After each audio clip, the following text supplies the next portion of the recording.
Time now for your forewarned weather with Garrett James. All right, Garrett is in the St. George Bureau, keeping track of the weather down there. What are you seeing in the skies tonight, Garrett?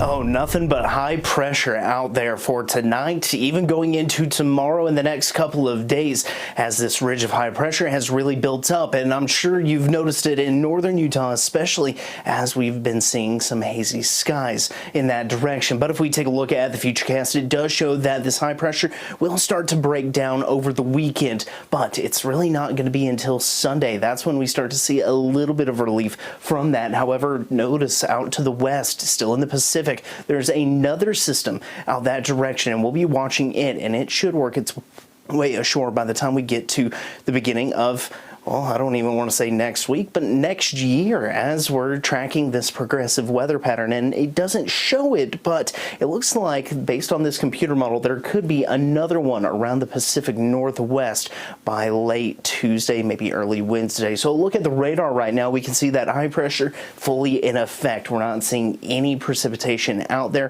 from Logan to St. George and from Vernal to Blanding.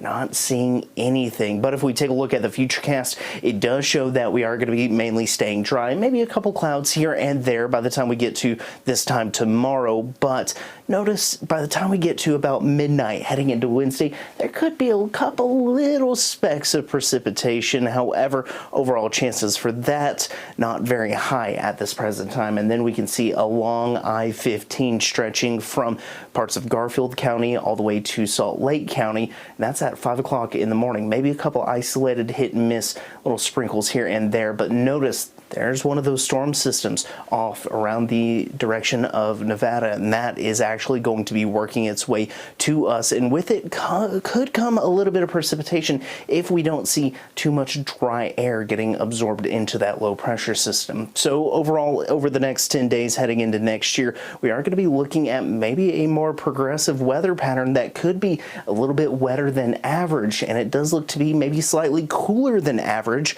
as well. Let's take a look at temperatures out there. I'm seeing a lot of the 30-degree mark out there. We can see Price, Delta, and that stretches even over into Emory and the Green River area. But temperatures all in all mainly in the 30s out there right now. But lows tonight show 22 for Logan, 13 Evanston, 8 Vernal, 17 Moab, 29 for Cedar City, 33 Beaver and St. George. But highs tomorrow's show will be looking at a few 50s mixed in. 50 for Nephi, 54 Beaver, 59 St. George, 50 for Kanab. So temperatures really not going to be too bad, but we are going to be looking at temperatures trying to drop going into Monday, only to about 44. Still hazy conditions, slight chance for precip going into next week with temperatures dropping into the lower 40s. But St. George, on the other hand, mainly going to be looking at temperatures staying in the 50 with a slight chance for rain Sunday through Tuesday.